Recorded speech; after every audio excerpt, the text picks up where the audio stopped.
Welcome, everybody. Thank you for joining us today. I'm Gary Robinson, the Chief Operating Officer of Lityx, the company that's hosting today's presentation. And this is a webinar titled Marketing Optimization Explained Simply. In just a minute, I will introduce our presenter.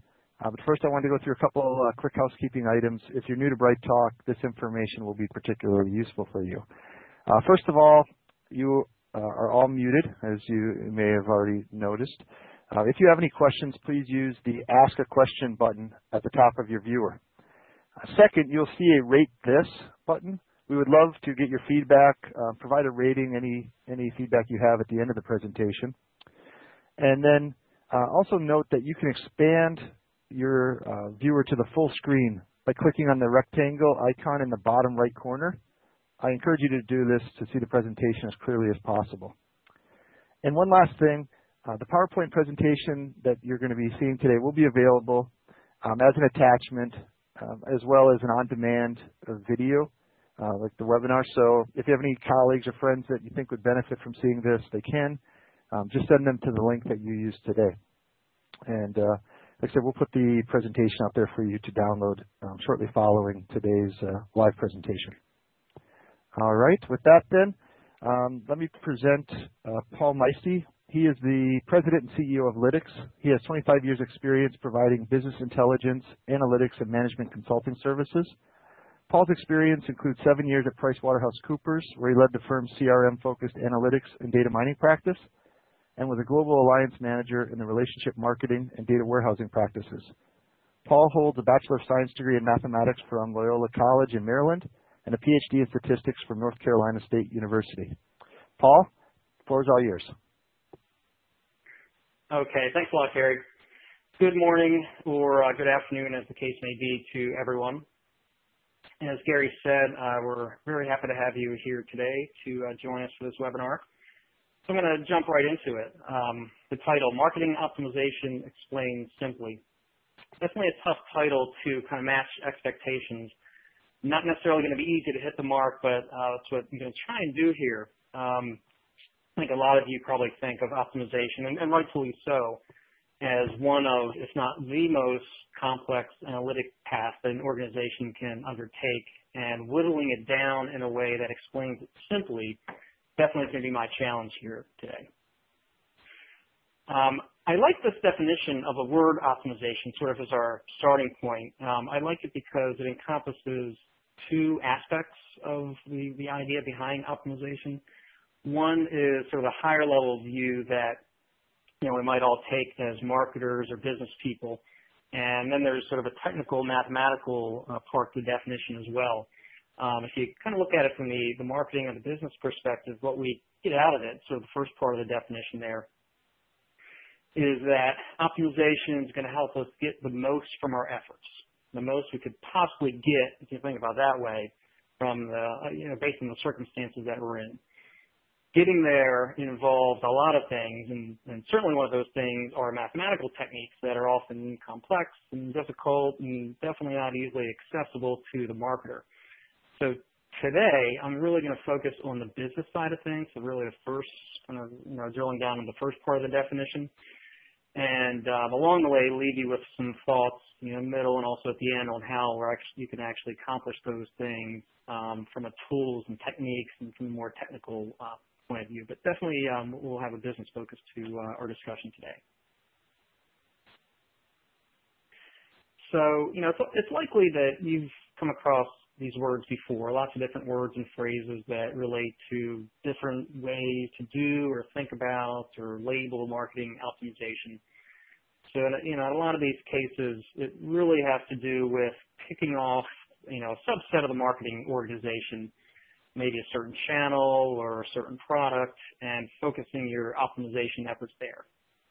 And that's fine. We do that all the time. There's nothing wrong with that. In fact, that's sort of a recommended approach. But it can definitely lead to confusion with regard to the phrase or the words that go around marketing optimization. So my take on all these is really, you've got these words plus a whole lot of others that are not, can't even fit on the slide. they really all fall into the category of marketing optimization problems. We don't need to try and solve everything at once. So marketing optimization sounds like we're doing it all at once, but really you kind of pick off pieces and optimize, a channel here and a product there and customer segment there. And that's really a valid and a recommended way to go about things. So really focus on an area that's maybe been performing substandard, generally difficult to manage, and focus on optimizing that. For some out there, some industries, catalogers, for example, that might be improving direct mail targeting. Another in retail might be optimizing price points. Maybe for others, in digital space, online banner ad, placement optimization might be the goal. So whatever it is, though, my goal here today is to put all these different things under one umbrella by describing a consistent and hopefully easy to understand process that you can follow in planning and thinking through whichever one of these you're undertaking. Sometimes it's helpful to get a little bit of context for topics like this. And I like this view of things that Gartner has put forward, showing the progression of analytics that an organization might take on and how they kind of build upon each other. So you can see, obviously, that optimization fits sort of upper right part of this chart, high business value, high complexity. And part of what that's showing is that nothing good comes easy. So that's where it's complex, but with complexity comes value. But it's also, I like this because it's important to see how things fit together. It's pretty rare that you do one kind of analytics in an organization that doesn't touch anything else. They often go hand in hand. So I like to see that progression here as well.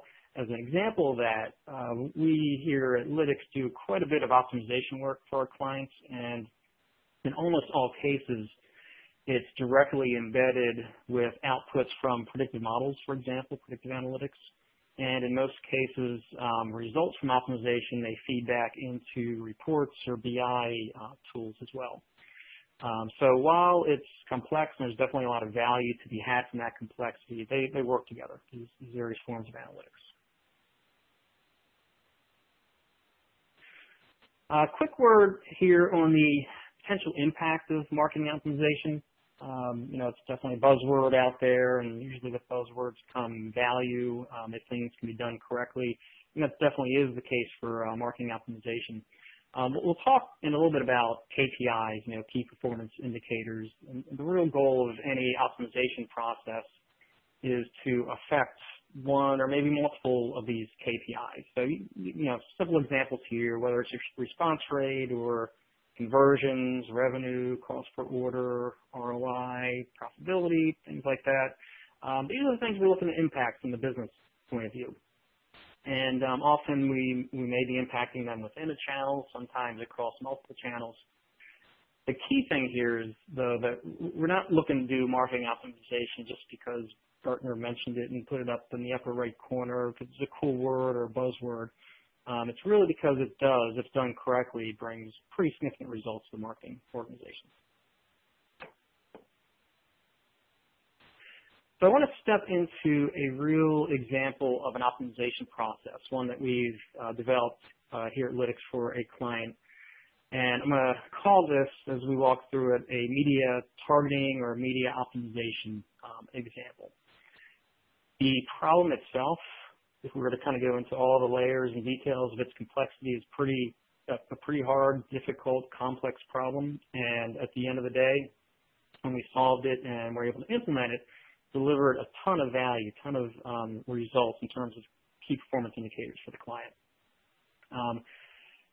As a little bit of background and explanation, the domain here is newspaper and shared mail media as the channels of interest. And I'm going to state the problem here in a way that kind of simplifies some aspects of things. So there's a lot more complexity when you kind of drill into it. But just to keep it a little bit simple, the base problem is think of running campaigns in these channels. And for each of those campaigns, our client needs to decide which zip codes to target through newspaper inserts and in mailbox shared mail programs with the ultimate goal of getting the most possible responses. Okay, so think of that as a problem. And in some ways, it's an interesting problem in its own right, but it's not so much the problem I'm going to focus on, but it's really sort of what encompasses the problem, what makes it up, and what's hard about that problem. And it's clearly, in the way I stated it, it's an optimization problem because, first of all, we have kind of thrown out there that there's a difficult decision to make, right? That the decision is which zips for a particular campaign, which zips do I target. And not only is that a decision we're not making that decision in some kind of random, uncaring way. We want to do it in a way that gives us the most possible benefit, right? The most possible responses. So think about that problem. And first of all, we can think about it in a potentially simple way. Like, what if we always had enough budget to always target everything, always just target every zip code, every campaign? Then the problem becomes pretty easy, right? From an optimization or mathematical problem, there isn't really any problem at all. There's only one decision, and that is target all these zip codes and get the campaign out the door. We'd have solved the problem without any work. But, obviously in reality, for this marketer and for any marketer, there are constraints that we have to live with that make our lives way more difficult than that, and not the least of which, of course, is limited budget and resources. And I can't target all 30,000 zips per campaign. In fact, I'm probably target only very few of them. So once I throw that wrench into the decision, it now becomes pretty complex. So let's talk about a little bit how complex I mean. And the way we can sort of think about this is, for the sake of this discussion, let's say there are 30,000 possible zip codes out there that we could target. And let's say also that we kind of throw in this wrench into the problem, that is we have obviously a resource and a budget constraint. And let's say that budget allows us to target 2,000 zip codes in a particular campaign. Okay. So now it's not just one possible answer, right? We can't target everything, only target 2,000. Now the number of possible ways I can go about making a decision and running this campaign, it's not even two possibilities or even hundreds of possibilities. It's an enormously large number of possible ways to make this decision. I mean, literally the number of ways is thousands of zeros at the end. It's a very large and difficult problem. And I kind of have a star map here of the Milky Way, because I sort of equate it to Carl Sagan's famous numbering of the stars out there by saying, billions and billions. And this example even goes way beyond that. It's way more than just billions and billions, but you sort of think of it as there's no possibility of individually analyzing each star out there in the Milky Way galaxy, for example. And by the same token, we can't possibly sort through all the possible ways to pick 2,000 zips to target out of 30,000 total with an ultimate goal of maximizing response rate. So there are a lot of possibilities out there, just like there are a lot of stars in the galaxy. But interesting thing is, there's only one that's the best. Finding that one is the goal of optimization. That's a pretty daunting task, obviously. And so how's it done now? People do these things all the time. Marketers are working on these problems all the time, and they aren't necessarily doing really sophisticated analytics right off the bat. And so it's not as if a marketer or client, for example, comes against this problem and just throws their hands up in the air and says, yeah, you know what, I'm not going to bother to even run newspaper inserts because this problem just hurts my head too much, right? You don't do that. The problem gets solved. It might not be solved optimally, but typically the way, a marketer may go about this first cut is simplify it. So, you might simplify it greatly, for example, down to a degree that is understandable and can still get maybe a somewhat intelligent and decent decision out of it. And really the way that that's done is, overlaying business rules, for example. So that'd be a way of reducing the billions and billions of possibilities down to maybe relatively few. It might be done by considering only certain geographies or maybe certain customer segments. Maybe it's as simple as you just We decide to target the same zip codes we've always targeted because, what's worked well in the past, maybe it'll work well in the future. Maybe it's even random. We'll randomly pick some zip codes and target them. So we have ways to simplify these problems if we're not going to apply advanced techniques. And, we can instill some decent, sometimes intelligent business rules and still get maybe good results, but it's extremely unlikely that we're going to happen to hit upon the real best solution with these simplified business rules. And I'll even go as far to say is a lot of times we're not even come close. But it is a way to solve the problem and implement a solution we can to put out in the field. But as it stands now, the task is just too daunting to do anything different than that, right? So really what's being done is we're making an ROI trade-off, right? We're willing to sacrifice a little bit of our KPI, or maybe even a lot of our KPI, to simplify this problem. What we're going to move towards is not needing to make the sacrifice.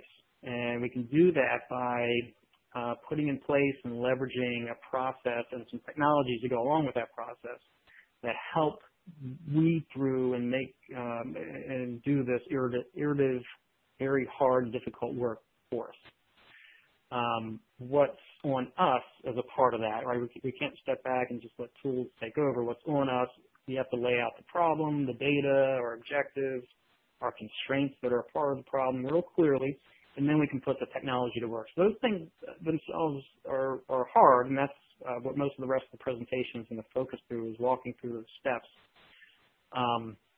When it comes down to it, though, you can overlay some technology on this. What those technical aspects of the solution are going to do is really iteratively remove from consideration whole swaths of possible solutions that just can't work. Okay, either they violate some business constraints or they're not as good as other possible solutions in terms of KPI. And so they take these sort of iterative steps to whittle down what you might, a mathematician might call the solution space, and get down to the point where we find the single best solution that meets all the constraints we have and gives us also the best KPI.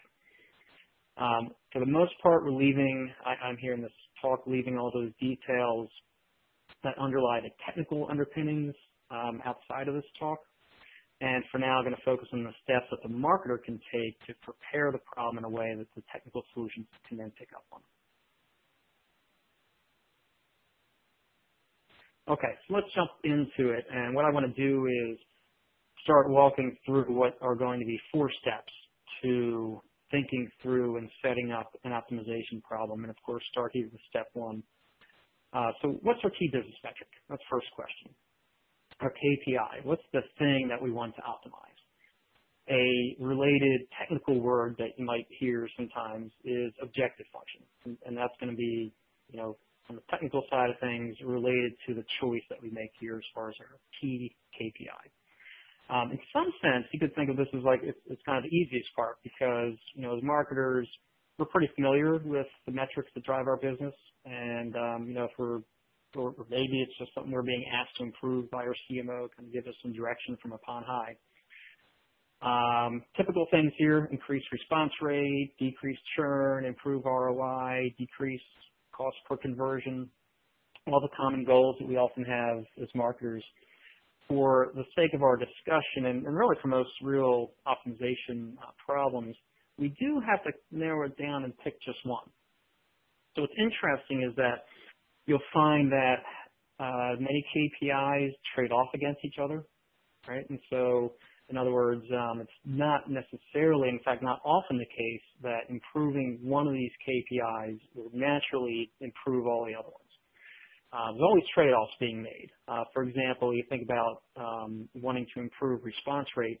Maybe improving response rate is accomplished by providing discounts or bringing in lower quality customers.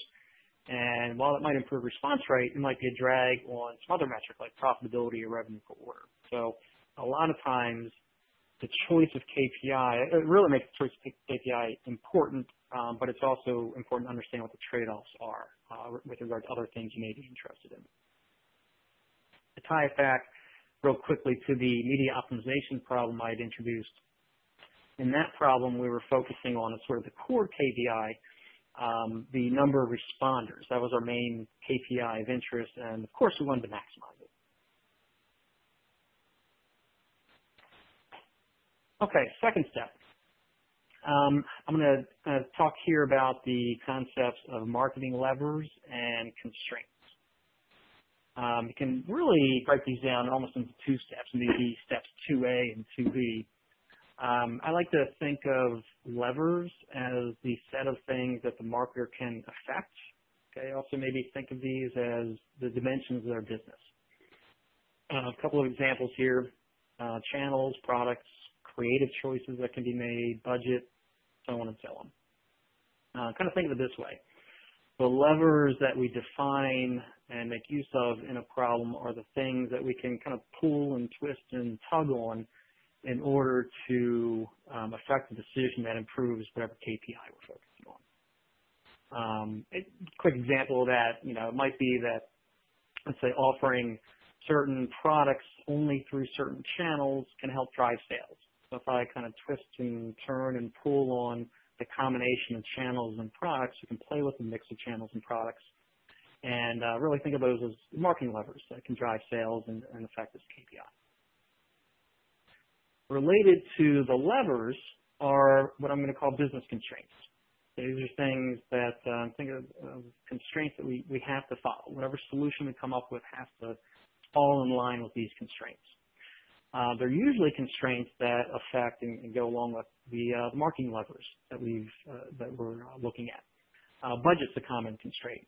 For example, it might be that we have been given a certain limited budget to spend per channel, let's say. Or maybe from a production standpoint, we can only produce a certain amount of each product due to manufacturing constraints. So basically think of each constraint as something that we have to live with, can't control, and it's going to limit the solutions that we can generate as part of getting an answer to this. Tying this back to the media optimization example, again, you can think of zip codes as being kind of the one key marketing lever in the way I describe the problem. In other words, we are deciding to target or not target each zip. That's the little lever that we're playing around with. The right mix of decisions, targeting, not targeting each of these 30,000 zips, that's our tool to play with. Future incarnations, by the way, of this optimization problem might overlay other things, other levers on top of that, like maybe offer an offer type on top of zips. So, in other words, maybe we can get an improvement in overall responders by sending some offer type to one set of zips and another offer type to another set of zips, maybe based on zip code demographics, for example. On top of that, there are a lot of constraints in the problem. I've kind of glossed over and didn't say a whole lot about them before. Budget constraints inclusive in that, of course. I did mention that one quickly. Another simplified example of another constraint in that problem is can kind of be thought of in the following way.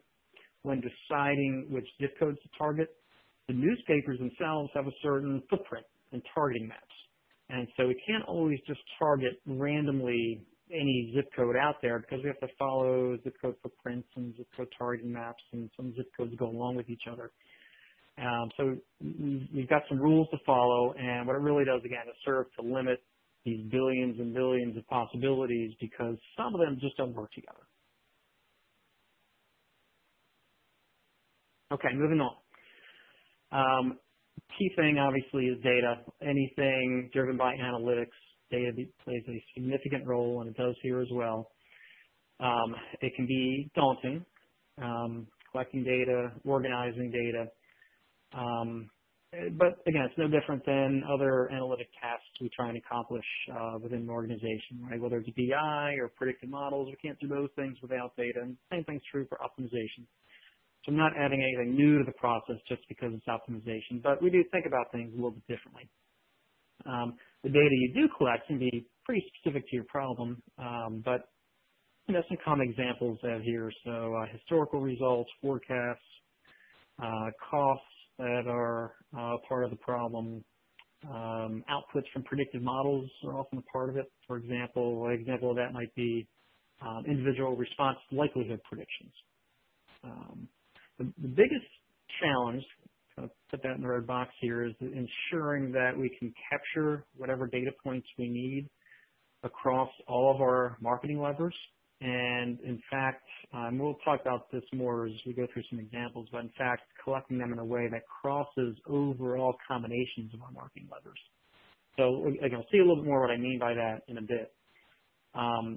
Quick tie back to the media optimization example.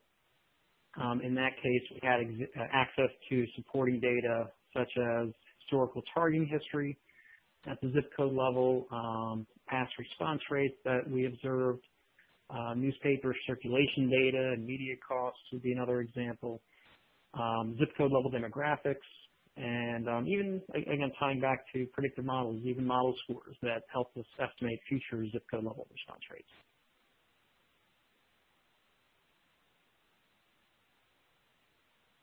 Okay, fourth and final step, and the way I'm laying things out here, I'm labeling this the choice of what we'll call a decision variable. In reality, this decision kind of goes hand in hand with the other things, other choices we've made along the way here in the first two steps. But think of this as a variable that is going to be iterated over to find the best solution. Typical examples, again, a few things listed here. Contact or targeting decisions, price optimization, they use price as the decision variable, budget and spend, other common things. Again, helpful to tie back to our media optimization example. In that example, the decision, kind of think about what we were doing there, the decision variable was whether or not to target each zip code. So we really could have been thinking about that, or we would think about that as a 0-1 binary decision variable. Right? The ultimate decision being made was the sequence of ones and zeros that we were going to instill to implement the targeting plan.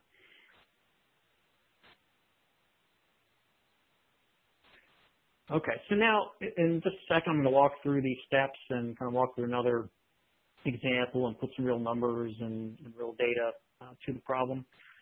But before jumping there, I want to kind of wrap up this discussion of the process by at least referring to the end goal, because again, we don't do this just for fun. We really want to get to implementing a real solution and getting results that affect KPIs. So if we prepare the problem right and we use good tools and good techniques to help solve it, again, touch on those a little bit later, then we can definitely measure the results, and often, again, if we do things right, we can get pretty significant benefits to our KPIs. Coming back to the media optimization example, we were able to achieve some pretty significant improvements in response rates, underlying response rates for these programs. Those, in turn, of course, produce incremental responders, which is the real target metric, as I mentioned, but along the way, generate additional revenue.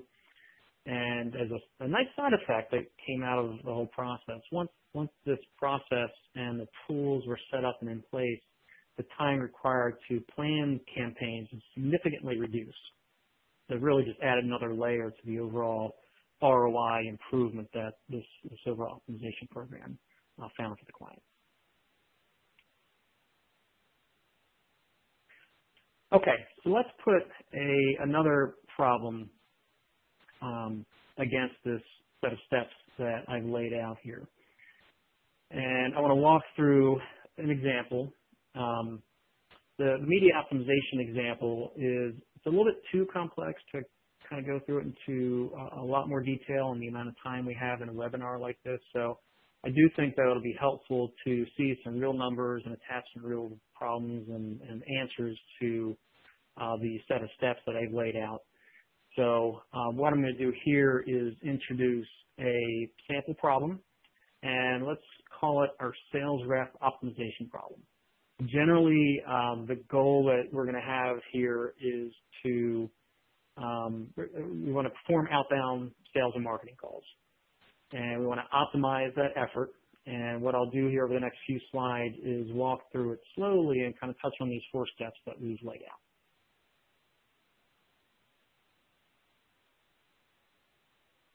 Okay, so let's look at some KPIs first. That was the first step.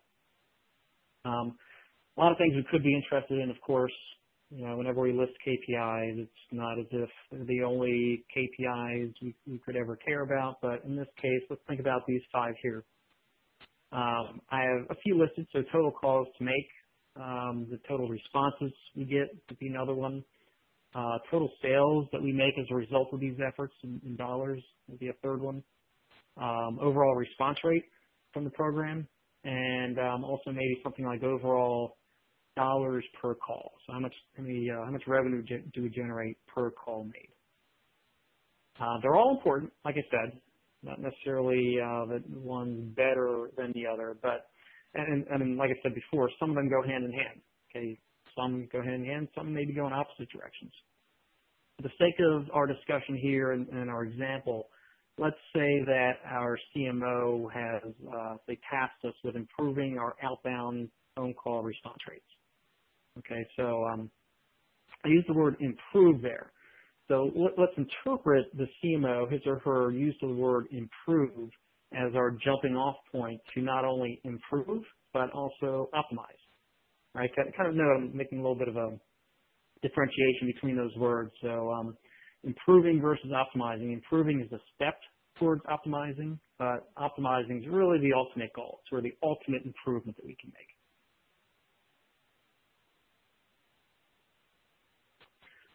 Okay, let's define the dimensionality of the problem and think about some of the levers that we might have access to and lay them out as a part of our problem definition. Generally, like we've seen, there might be 1 lever or 2 or 3 or a whole lot of levers. For this example, let's lay out 3 levers or business dimensions that we are going to be able to play with. One is products, also periods, time periods, and customer segments. What's also, as a part of doing this, part of the step in the process, list out the different levels, or may call it the different possible values that we will associate or can associate with each of these 3 levers. In this example, we have 3 products, so just kind of simply label them product A, B, and C. 2 time periods, month 1, month 2, and we'll say we have 2 customer segments, 1 and 2. The setup here is important, not only the levers, but also their levels, because as we'll see, the optimization is performed across the combination of all the levers and all of their levels. Okay, again, we'll see a bit more on that in a second. Okay, constraints. What about business constraints? Let's define a few rules here. At any solution that we come up with for this problem, it's going to have to follow these rules. Got 5 of them, and they all are kind of interesting and have some reasoning behind them in their own right. So let's walk them through. Constraints are always an unfortunate part of the problems that we have to solve. So for example, let's say that we have some kind of overall budget or effort constraint. The first one there, let's say it says we have we can't make more than 5,000 total calls over this 2-month period. Okay, total calls we make has to be less than 5,000. So I can't have a solution that calls 6,000 people or make 8,000 outbound calls, limited to 5,000. Okay, it can be just an effort or some kind of budget constraint that's really under the scenes there. Another one, perhaps we need to ensure that each of our 3, and we'll see here in a second, let's say we have 3 sales reps. Maybe we have to ensure that each of those reps is at least kept somewhat busy over this time frame. Okay, so we need to ensure that, as the constraint says, we're going to ensure that at least 50 outbound calls are assigned to each of those sales reps. Okay, so really it's 3 constraints that I've just defined, because it's one for each of the 3 sales reps that we have.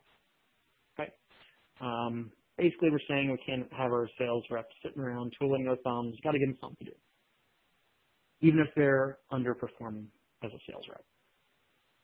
Third constraint here. So let's say we have a directive from above that says, let's say we have to focus most of our upcoming effort on customer segment 1. Okay, there's some new focus in the organization, whatever our customer segment 1 represents, that's a focus, and so these upcoming campaigns, there's a particular focus around that segment.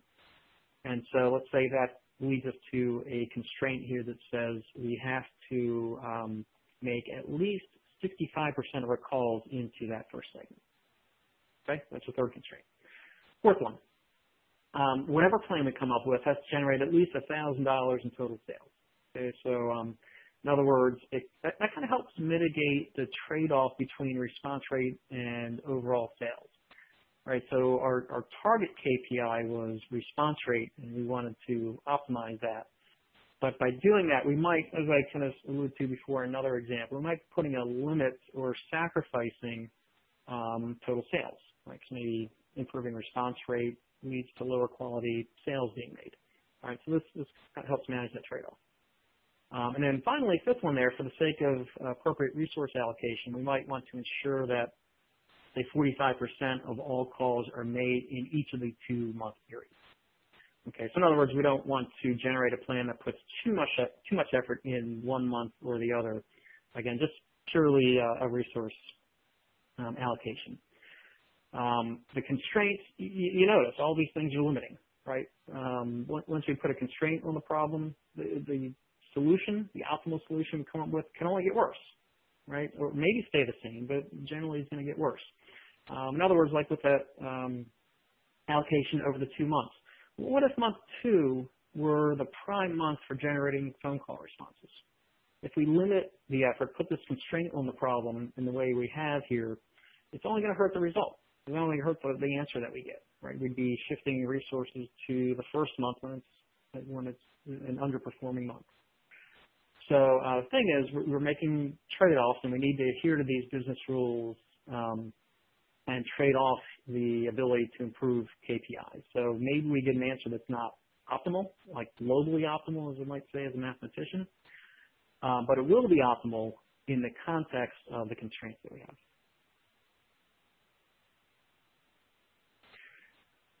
Supporting data, next step here. So we need to attach some supporting data to the problem here. And again, we're somewhat simplifying things, but we're generally going to have a mix of maybe qualitative and quantitative data. For example, in our problem here, I'll bring back up the idea of having sales reps. Say we have 3 sales reps, Jane, Joe, and Josh, and they each have certain specialties, products, and segments that they are specialized in and they can outbound phone calls for. Okay, so we're associating sales rep or a sales rep to each of these combinations of the 12 combinations of products, periods, and segments. Okay, so that's an example of qualitative data. 2 pieces of quantitative data I'm showing here are expected response rate and expected average sales size. Obviously, we're simplifying things a little bit. There's probably a lot of other metrics that we might attach into the problem here and be part of our data set. But we can think of these 2 as key pieces of data that are needed to optimize, needed by the optimization routine to optimize and determine what's the best thing to do. Almost making it sound easy, but clearly arriving at the data is not easy. It can be terribly complex, actually maybe the most complex part of the problem. Even the simple example, you can ask, how do we get expected response rate by product and by period and by month? How do we fill these boxes in for all these combinations of things? It's a difficult thing, and that's where we kind of come back to Gartner's chart again. It involves different layers of analytics in that chain of things. BI, maybe even better, predictive analytics being a part of this as well. So the other thing here, kind of important to see, is that we're assigning a value, I kind of alluded to it, assigning a value for each piece of data to all the possible combinations. So we have 12 combinations, 3 by 2 by 2 in this example. Okay, final step here, decision variable. Let's think about that a bit. In this case, I'm going to call it calls to make. Okay, so in other words, the thing we want to determine is the optimal number of calls to make for each of these 12 combinations of levers and their levels. To tie this back to the star field analogy we've made a couple times, think for a second about how we might decide on the right value of calls to make for each of these 12 lines on the grid here. One answer, let's throw some numbers out there. One answer might be 36, 28, 14, 45, 29, 95, 101, and so on, right? Throw any list of 12 numbers out, and that could be an answer to the problem. And you think about it that way, just like before, it's pretty daunting, right? Any sequence of 12 numbers that satisfies our constraints could be what you fill in that column there. We could simplify things, just like another thing we've talked about before, saying let's just assign always an equal amount to each of these 12 rows. And let's, on top of that, do it in a way that we just do things in multiples of 10. That would really simplify the potential solution and the computational burden if we need to do this manually. But you probably agree, not likely to give us anything close to a real optimal solution. The key thing here is that the question marks are the answers we're looking for, and the correct assignment of values to those question marks is what's going to lead to the highest possible response rate we could get under the circumstances we've laid out. Okay, so now as I'm sitting here kind of waving my hands and saying, coyly, this is where the magic happens, right? Not the focus of our presentation topic here today. Maybe we'll save the details for another technical discussion, maybe another webinar. But suffice to say, it's a difficult analytic problem to solve because of the enormous number of possibilities that we've laid out, enormous number of things to sort through. For the most part, the tools out there that do this magic are generally in the domain of people with Ph.D.s in OR or mathematics. But let's kind of make a quick plug, if you allow me to. Our company, Lityx, has tools that don't require any of that advanced knowledge and really easily translate the business problems that we've laid out into the underlying mathematical parts of it, mathematical equations. No real Ph.D. necessary. So just the business acumen to help drive the result. Okay, so jumping into the results as we push towards the end of our webinar here, let's look at a detailed solution. Remember that we're looking for, our kind of goal or answer to the problem is to fill in those 12 question marks. And that's what you see on the right side of this slide, 12 numbers. The numbers that I put in here that you actually see are, in fact, for this problem, the way we've laid things out, the optimal answer. Okay, so not only are they optimal and give us the highest response rate, which is our target KPI, but they do so in a way that adheres to all those constraints we laid out. Okay, a way of me kind of restating that they're optimal is to say that there's no way to change those values that would improve, would give me a better expected response rate without also violating some constraint that we have. Okay, so think of this detail as sort of a map, sort of like a recipe for how we'd actually execute on this marketing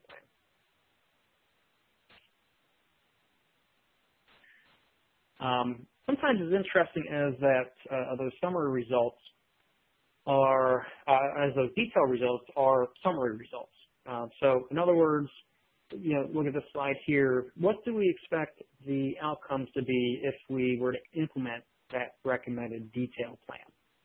Okay, implementing is one thing. What's our expectation of the results on these KPIs is another thing. So we can look at the expected results for all those KPIs we laid out before. They're not limited to looking at just the one we optimized against. We can look at it for all of them. So if we take that map from the previous slide and overlay those KPIs, what this is telling us is that if we put this optimal plan in place, we can expect to generate about $8,400 in sales based on 112 responses from making just over 1,800 calls. You can also see on there the sales generated per call would come out to $4.61, and the cost per call, and as long as the cost per call is below that $4.61, we're going to be profitable. Okay, so a lot of the key results at a summary level would be viewed here as well.